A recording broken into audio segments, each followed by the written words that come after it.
Hey guys, Kaiser here. And Grey Witch is here too. Today we're going to be playing Megaman X2. It's going to be a 100% run. We're going to get all of Zero's parts, and we're going to do it all without backtracking. We're also going to add fun facts and tidbits from the Megaman X official complete works. So, without further ado, let's go. Bloop.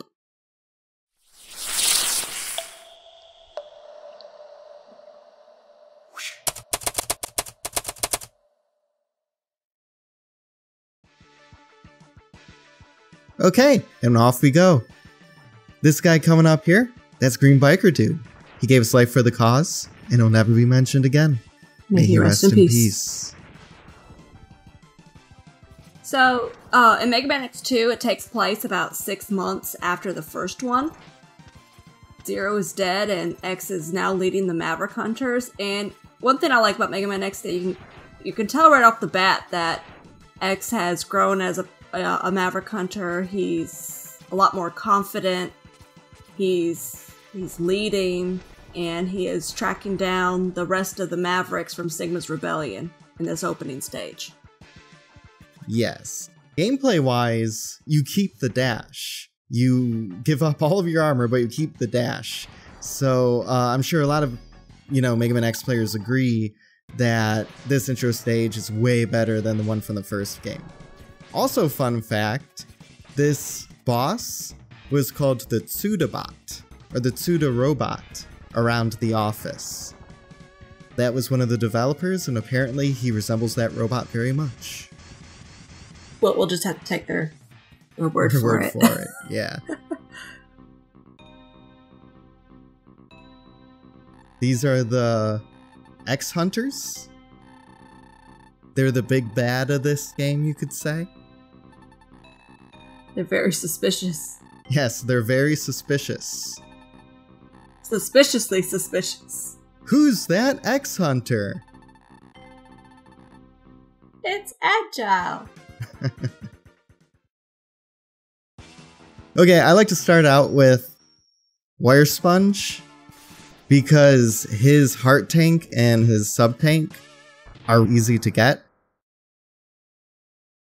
His heart tank is like right at the very beginning, hidden by that wall over to the left here. Yep, there it is. And the E-tank or the sub tank is pretty close by. This stage is actually pretty cool because depending on your weapons, if you destroy those crystal balls there, it kind of changes the weather of the area, which is kind of cool. So, tell us in the comments how many of you discovered that heart tank by accident without using the helmet upgrade. Right. I actually found it without using the helmet upgrade. Games like this, I always like to climb on the walls, so I climbed that one out of habit. Ow. I'm not a very careful Mega Man X player. You're going to see me run into a lot of enemies. I'm just going to face check all of them at one point, I'm sure. That's how you do it the professional way. Yes. That's how real Maverick Hunters. Well, the way I see it, as long as I have enough health to take on the boss of the stage, I don't care. There you go. Speaking of the boss, I'm already here. If you have the Legacy Collection and you go to the museum, you can see little bios on all the bosses. And apparently, Wire Sponge is like a failed experiment. And he looks like a failed experiment. Yeah, he kind of does. But, yeah, he's just a failed experiment who loves to play, so Sigma gave him his own little playground. Things were not right in the experiment of Wire Sponge. Oh, no they were not. He's kind of creepy. So what were they trying to do? They don't say. I mean, he's very wire spongy. Right. But were they not trying to make a wire sponge? I have no idea. As far as bosses go, I like to go to him first because he's super easy too. He has a very easy pattern, and I mean, he's already almost dead. There you go, he's dead. Maybe that's why he was a failed experiment. Made out of sponge and not titanium metal. Right? Ooh, blue explosions too. Those are new. Explosions are so much better when they're blue. Right. Red explosions are so last game. They really, well, I think they were more orangish, but okay. Well, anyway, guys, now I'm going to Wheel Gator. The reason I like to go here is because you can actually get the arm cannon, or the Buster armor part in this stage, using Wire Sponge's weapon. I also like to use the chain on this stage to kill everything, because almost everything dies in one hit to the chain ability. Also, I'm doing this so I don't have to backtrack, but if it's taking you like 20 tries to do this, just beat the level and come back when you have the lag part. Because if it's going to take you 30 minutes to get the piece, you might as well just backtrack. Yeah, I think the first time I attempted getting the armor that way, it took a long time. I was about ready to throw my remote at the television. Yeah, it takes Which I do not practice. recommend, by the way. Yeah, don't do that. Don't do that. I did not. But yes, it just takes a lot of practice. But once you get it, you get it. But his little hands are red now. Yep. White and red. And again, that chain kills almost everything in one hit, so I use it a lot in this stage. Apparently this armor is called the bunny armor. I thought that was interesting. Maybe because it hops or something. It has bunny ears on the back too. Oh, it does. You know, I never noticed that. Yes. It's my favorite armor. Now I'm going to take advantage of invincibility frames. I'm going to get hit on purpose and get that heart tank. There we go. Make sure you get hit right at the end of those little bullets, like length. Yes. Otherwise, your invincibility can run out, and you might check some spikes. Right, you'll lose your invincibility frames and the spikes will kill you. I'm just gonna say it. This isn't my favorite stage. The shaking annoys me to no end, and the music gives me anxiety. I can totally see that. It feels like they're trying to rush you. Yes, and I think it's like that by design. You're constantly moving, and you can see the stage behind you like you're in a tank. Oh, let's see if I can... Nope. Failure. No, I can always hit that chain when I'm playing by myself, but if I want someone to see it, I'm gonna lose it. Like, I always miss it if someone's watching. So Wheel Gator is nobody's favorite boss because he spends half his time in blood, oil. Now, as far as the boss goes, I will say that I like to hug the right side of the screen because when he goes down, if you stay on the side that he went down on, he seems to come up faster. Also, I don't use the chain on this boss, even though it's his weakness, because it forces him to go down. I find it faster to beat him just using the Buster. And he's already dead. He's not that hard of a boss. Nah, he's pretty easy. He's just very intimidating. What is that, by the way? I mean, if it's blood, that is really dark. Because where did they get that much blood from? I know, that's like a lot of people. If it's oil, they are wasting a lot of oil. Yeah. This is not an eco-friendly battleship, whatever it is you're on. Oh, here's the X-Hunters again. So now all suspicious. They're like, oh no, our Mavericks aren't working. We won't be able to build Zero in time. So spoiler alert. Spoiler alert. But so let's tell X we have Zero's parts and say, hey, you can get Zero's parts if you beat us. So, okay. Wouldn't that be like a bad idea? Like, why not just keep the parts and throw more Mavericks at them? Instead of doing that gamble. I'm wondering if like their whole plan was to distract X long enough to grab his control chip. I think that was part of the plan. I also think that they thought that if even if X built Zero back, or rebuilt Zero, Zero would join them. They were pretty confident that Zero would join them. Anyway, real quick.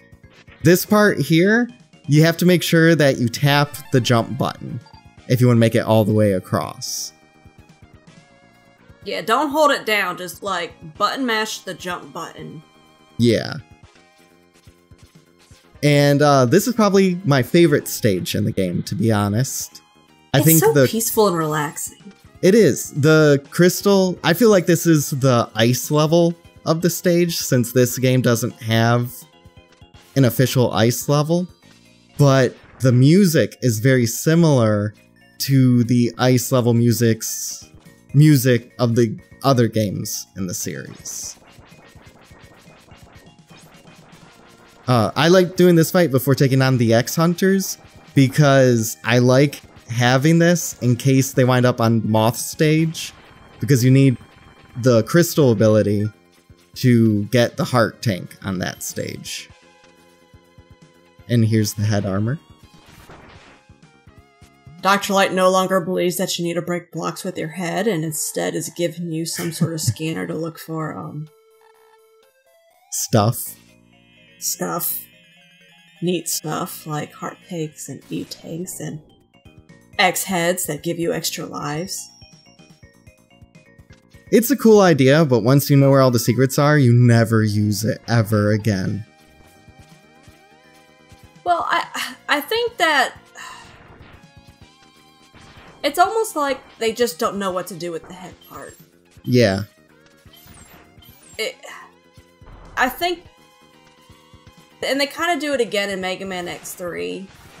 It just seems like they just, in these first 3 games, they just never know what to do with this part. And it always is like the least, what's the word I'm looking for? Fleshed out armor? I guess. Least useful? Yes. There's not a lot of wow factor with it. Underwhelming. Right, underwhelming. I am underwhelmed. Anyway, boss time. So everyone knows... Oh, never mind. Sorry. No, continue. Oh, I was gonna say a little fun fact is if you have his weakness, which I want to say, it's the magnet, is it? Mine. Yeah, the magnet mine Yeah, thing. the magnet mine. It'll kick him out of his shell. And, like, you can literally kick that shell away from him throughout the whole boss fight. And apparently the developers just thought it was hilarious. Yeah, a programmer came up with that idea. Also, as far as this fight goes, everyone hates it, because everyone knows that Mega Man X2, all the Mega Man X games for the Super Nintendo, they have really bad slowdown issues, and then this boss does it as a feature. It's like a mechanic of this boss fight, so it's even worse. But you can actually keep him from using that attack if you just hit him at just the right time. Right when he comes out of the shell, blast him. And as you can see, never got around to really using it against me. Easy fight, pretty quick.